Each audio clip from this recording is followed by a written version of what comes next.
Hi, I'm Dr. Jim Dittmar, and I'm director of the MS-LS program.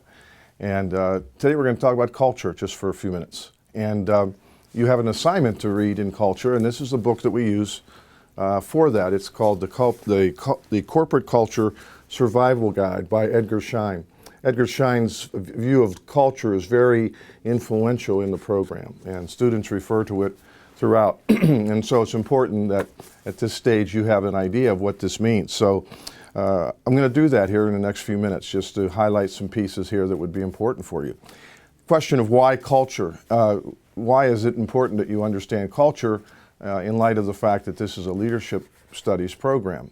The fact is that culture is strongly and closely connected to leadership. In fact, Edgar Schein says culture and leadership are two sides of the same coin, and one cannot understand one without the other. And so if you think of that image of that, the two sides of the same coin, you get an idea that culture and leadership are very important. They're very connected. They influence each other in the sense that if I'm a leader walking into an organization for the first time and I'm to lead that organization, the culture is going to have a great impact on what I can do.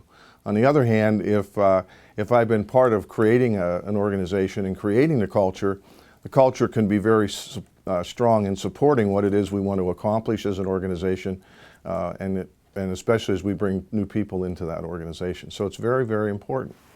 Another comment that he makes here I want to share with you is on page 19 in this same book. We're referring to it a few times. Schein says this: culture matters because it is powerful, tacit, and often unconscious set of forces that determine both our individual and collective behavior. Again, in organizations or in other places. It's a ways of how we perceive, it's thought patterns, it's values.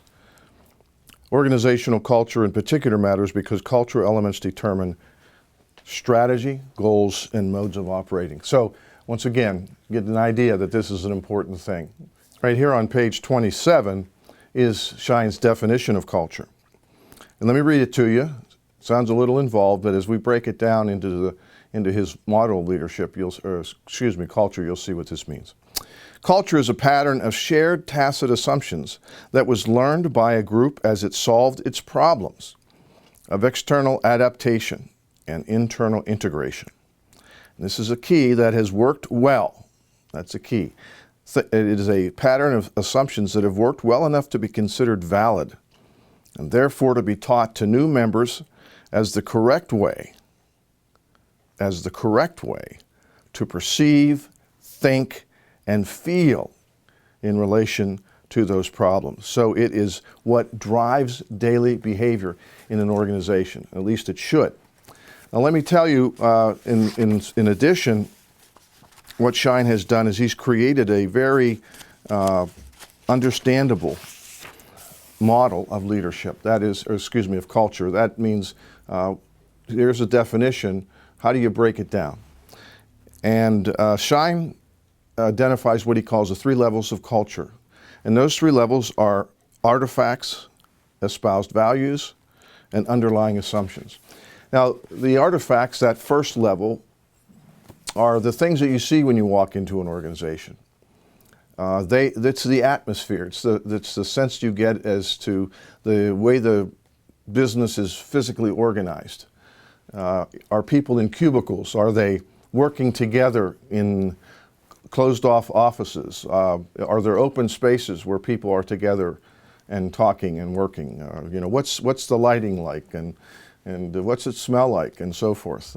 I was a school principal many years ago, and I always enjoyed walking into buildings other than my own and trying to judge, trying to get that sense of what's going on here in this school building just by that initial impression of the physical layout. So that's the artifacts.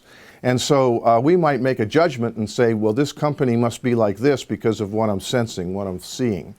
And Schein says, no, that it could be true, but it also, that could be a deception, so to speak, in terms of what, or I should say a mistake in terms of understanding what was really going on. And so he defines then this second level, this deeper level, he calls espoused values. And espoused values, if you think of the word espouse, it means those things that are spoken or expressed within the organization that are supposed to be the values that influence the behavior in this organization. Now again, you might think of things like strategies. They might have mission statements on the walls. They might have goals. You might see vision. You might see value statements, things like that as you walk in. Oh, that's interesting, and you might hear people even talking about these values and expressing them in some way. Oh yeah, we believe in customer satisfaction. Customers are our number one business. Perhaps there's a sign or a poster up of that. But you still may not be getting the true picture, because what people say and what they do may be two different things. And so Schein says, hey, you've got to get even deeper than that. You've got to get to the deep level, what he calls underlying assumptions. And these are the values and the perceptions and the feelings and so forth that are unconscious. They're taken for granted. You don't even think about it. You just know that this is the way we do business in this organization. This is the way we treat each other. This is the way we plan. This is the way we lead. This is the way we interact with people within and outside of the organization. And to know that, you have to spend time in that organization. You have to, become part of it in a real sense. You have to see these behaviors in action. And the interesting thing is there can either be a congruence among all three of these, or you could find that as you dig deeper, as you get down to the underlying assumptions, what the artifacts seem to be telling you and what the espoused values seem to be telling you doesn't line up with the underlying assumption. What is underneath everything, what really drives behavior. And so quick example, you're recently hired by an organization that just espouses customer satisfaction, customer service. You're going to be in sales. You go out, you're fired up. That's exactly what you want to do. And so during the first week or two of your work there, you do something that you think really reflects this commitment to customer service. And as a result, it took more time for you to do the sale perhaps, or maybe the profit margin wasn't as great, but you said, hey, I'm operating from a customer perspective and a long-term view and so forth. And as you come back into the office and tell what happened, excited about this first opportunity, the person you report to says, well, what did you do that for? You wasted time, you lost us profit, you didn't need to do what you did. The next time you make the sale, you do this, this, and this, and that. Contrary to what you heard. And you don't know what to think. Well, you just experienced the incongruence between what was said, what you were told the company was about, and what really are the values that company expresses in its behaviors. And never again will you're going to either quit, or you're going to realize that, well, I'm not going to be able to do the customer service kinds of things that I thought I was. So those are the three levels of culture. You've had a definition of culture. You've heard why we think culture is so important. It's also a concept that will follow your studies throughout the MSLS program, because culture is so important to these topics and issues that we get into beyond the history and theory of leadership. So I hope this was helpful, and I hope that helps you to understand a little better some of the readings that you've been assigned in this area. Thanks very much.